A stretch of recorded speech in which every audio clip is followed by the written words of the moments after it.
সত্য ঘটনা অবলম্বনে শনিবারে অশরীরী।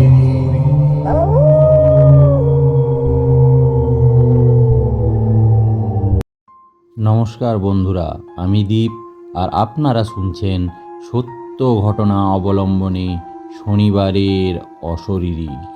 গল্পগুলো আপনাদের কেমন লাগছে আপনারা অবশ্যই কমেন্ট করে জানাবেন।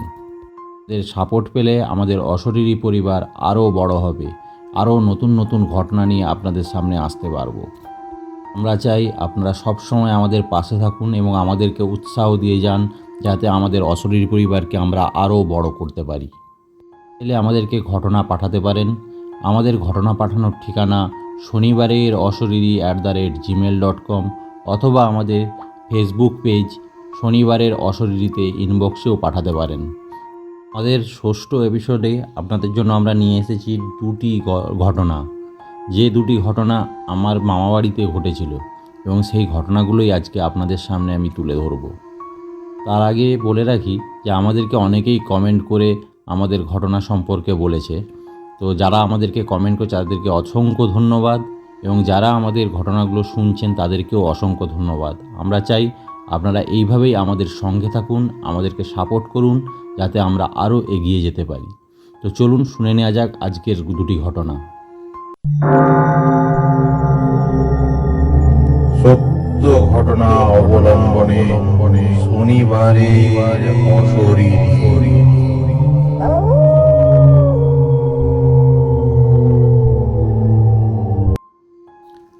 প্রথম যে ঘটনাটি ঘটেছিল সেই ঘটনাটি ঘটেছিল আমার ছোটো মামার সঙ্গে।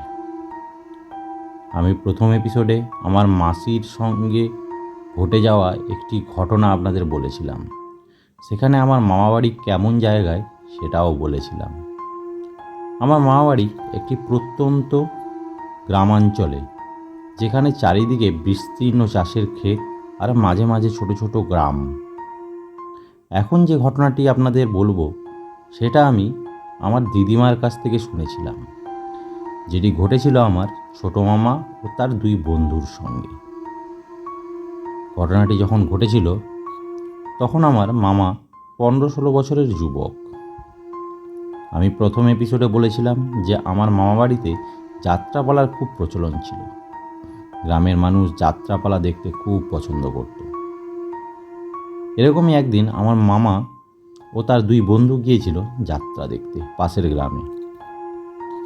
যাত্রা শেষ হতে অনেক রাত হয়ে যায়। তাড়াতাড়ি বাড়ি ফেরার জন্য মামারা মাঠের মধ্য দিয়ে আসতে থাকে। পূর্ণিমার রাত থাকায় মামারা কোনো আলো নিয়ে যায়নি। ফাঁকা বিস্তীর্ণ মাঠের মধ্যে পূর্ণিমার চাঁদের আলোতে চারিদিকটা পরিষ্কার দেখা যাচ্ছিল। মামারা ছাড়া আশেপাশে আর কোনো লোকজন ছিল না। চারিদিকটা নিঝুম। দূর থেকে ভেসে আসছে শেয়ালের ডাক। মাঝে মাঝে তার উপর দিয়ে উড়ে যাচ্ছে রাত জাগা পাখি। চারিদিকটা গা ছমছমে একটা পরিবেশ। মামারা তাড়াতাড়ি পা চালিয়ে বাড়ির দিকে আসতে থাকে। এমন সময় তাদের কানে ভেসে আসে একটি শব্দ। মনে হচ্ছে কোনো বিশাল বড় পাখি ডানা ঝাপটানোর শব্দ। আর চারিদিকটা ভালো করে দেখে, কিন্তু পূর্ণিমার আলোতে দূর দূর পর্যন্ত কোনো সেরকম বড় পাখি তারা দেখতে পেল না। শুধু তারা দেখতে পেল মাঠের মাঝখানে একটি বড় তালের গাছের মতো কিছু একটা দাঁড়িয়ে আছে। তাল গাছ ভেবে আবারও বাড়ির দিকে এগোতে থাকে, কিন্তু সেই শব্দ যেন আরও জোরালো হতে থাকে। মনে হতে থাকলো যেন শব্দটা তাদের দিকেই এগিয়ে আসছে। তারা থমকে দাঁড়িয়ে গেল, আবার ভালো করে চারিদিকটা দেখতে থাকলো, কিন্তু তারা কোনো বড় পাখি দেখতে পেল না। কিন্তু একটা জিনিস লক্ষ্য করলো, যেটা আমরা তালগাছটা ভেবেছিল সেটা যেন ক্রমশ এগিয়ে আসছে। সবাই খুব অবাক হলো, তালগাছ কি করে এগিয়ে আসতে পারে। কিছুক্ষণ তারা ভালো করে তালগাছের দিকে লক্ষ্য রাখলো এবং বুঝতে পারলো যে এটা তাদের চোখের ভুল নয়। সত্যিই তালগাছটা এগিয়ে আসছে এবং তীব্র গতিতে এগিয়ে আসছে, আর শব্দটা ওই গাছের দিক থেকেই আসছে। ধীরে ধীরে শব্দটা আরও তীব্র হতে থাকলো। তখন মামাদের কাছে সব কিছু পরিষ্কার হয়ে গেল। মামারা যেটাকে গাছ ভেবেছিল, আসলে সেটা কোনো গাছ নয়, সেটা স্কন্ধকাটা ভূত। এখানে বলে রাখি, স্কন্ধকাটা ভূত তারাই হয় যারা ট্রেনে কাটা পড়ে মারা যায় বা কোনো কারণে কারো মাথা কেটে তাকে হত্যা করা হয়। অশরীরীর মাথা থাকে না, এদের লম্বা লম্বা দুটো হাত এবং লম্বা লম্বা দুটো পা থাকে। এরা এদের লম্বা হাত দুটিকে বারবার ঝাপটাতে থাকে। এই দুটি হাতের মধ্যে যে আসে তার মৃত্যু অবধারিত। আর এই দুটি হাত ঝাপটানোর জন্য এইরকম তীব্র শব্দ হতে থাকে। এদের হাত থেকে বাঁচার একটাই রাস্তা, কোনো উঁচু জায়গা দেখে তার নিচে শুয়ে পড়া। মামারা যখন বুঝতে পারলো তখন তারাও তাই করলো। বেশ কিছুক্ষণ তারা এইভাবে শুয়ে থাকলো, যতক্ষণ না ওই স্কন্ধকাটা ভূতটা চলে যায়। মামারা দেখলো দুটো বড় বড় পা তাদের পাশ দিয়ে চলে গেল এবং কিছুক্ষণের মধ্যেই বহু দূরে চলে গেল। সেই সুযোগে বাড়ির দিকে দৌড়তে থাকলো এবং বাড়িতে এসে চিৎকার করে পড়ে গিয়ে জ্ঞান হারায়। সবাই তাদের চিৎকার শুনে বাইরে বেরিয়ে আসে। মামাদের চোখে মুখে জল দেয়। কিছুক্ষণের মধ্যেই জ্ঞান ফিরে আসে। সমস্ত ঘটনা সবাইকে বলে। অল্পের জন্য তারা আজ প্রাণে বেঁচে যায়। এই ছিল আমার ছোট মামার সঙ্গে ঘটে যাওয়া একটি ঘটনা। ঘটনাটা হয়তো ছোট, কিন্তু ঘটনাটা কেমন লাগলো আপনারা অবশ্যই আমাদেরকে কমেন্ট করে জানাবেন।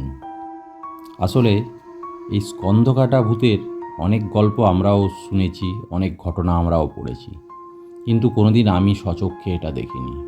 কিন্তু আমার দিদিমার কাছে শুনেছিলাম এই স্কন্ধকাটা ভূতরা কি খুবই ভয়ঙ্কর হয়।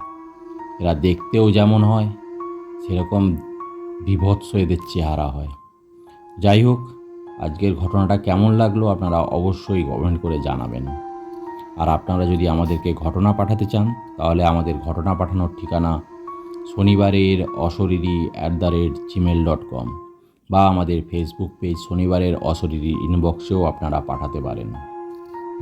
চাই আপনারা আমাদেরকে আরও উৎসাহ দিন, যাতে আমরা আরও নতুন নতুন ঘটনা নিয়ে আসতে পারি এবং নতুন কিছু আপনাদের জন্য হাজির করতে পারি। শুনে নেওয়া যাক আজকের দ্বিতীয় ঘটনাটি। সত্য ঘটনা অবলম্বনে শনিবারে অশরীরী।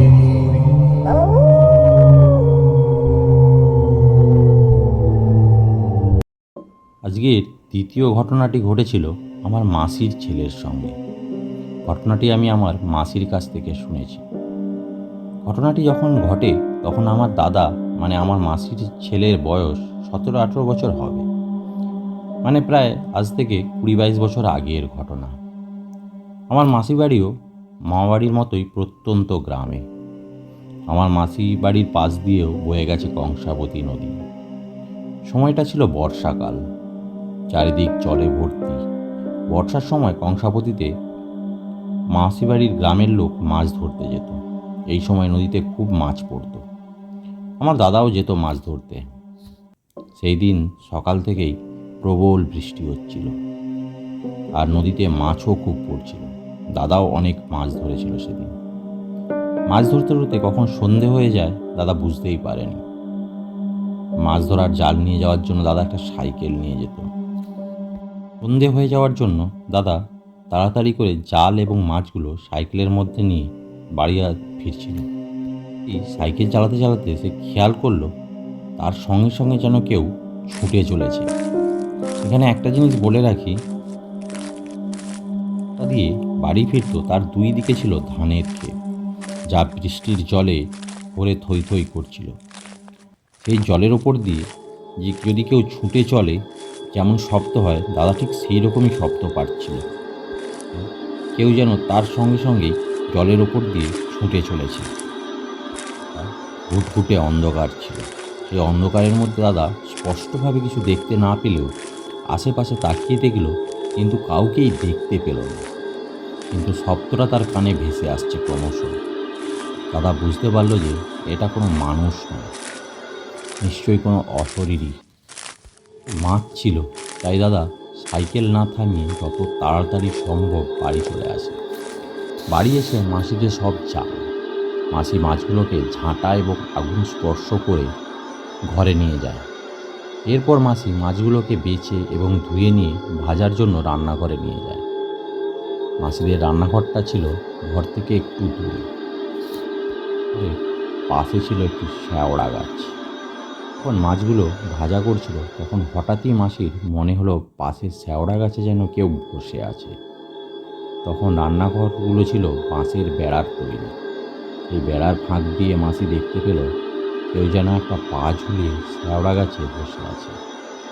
মাসি বুঝতে বাকি রইল না যে গাছে বসে আছে সে কে, আর কি জন্যই বা বসে আছে। মাসি সঙ্গে সঙ্গে মাছগুলোকে সেই শ্যাওড়া গাছের দিকে ছুঁড়ে ফেলে দিল। তো সেই মাছগুলো না পেলে এখান থেকে যাবে না। এরপরেই মাসি শুনতে পেল কেউ যেন মাছগুলোকে চিবিয়ে চিবিয়ে খাচ্ছে। পর মাছ খাওয়ার শব্দ থেমে গেল। রান্নাঘরের বেড়ার ফাঁক দিয়ে মাসি শ্যাওড়া গাছটার দিকে তাকালো। দেখলো গাছে আর কেউ নেই। মাসি বুঝতে পারলো যে ছিল এখানে সে চলে গেছে, কারণ সে যে কারণে এসেছিল সে সেগুলো পেয়ে গেছে। এই ছিল মাসির সঙ্গে ঘটে যাওয়া একটি ঘটনা। কেমন লাগলো আপনারা অবশ্যই কমেন্ট করে জানাবেন। আমরা চাই আপনারাও আমাদেরকে ঘটনা পাঠান, যাতে আমাদের চ্যানেলটাকে আরও এগিয়ে নিয়ে যেতে পারি এবং আমাদের অশরীরী পরিবারটা আরও বড় হয়। আমাদের ঘটনা পাঠানোর ঠিকানা শনিবারের অশরীরী@gmail.com, অথবা আমাদের শনিবারের অশরীরী ফেসবুক পেজেও আপনারা ঘটনা পাঠাতে পারেন। তো আজকের মতো এই পর্যন্তই। আবার দেখা হবে পরের শনিবার। এর মতো টাটা, বাই বাই।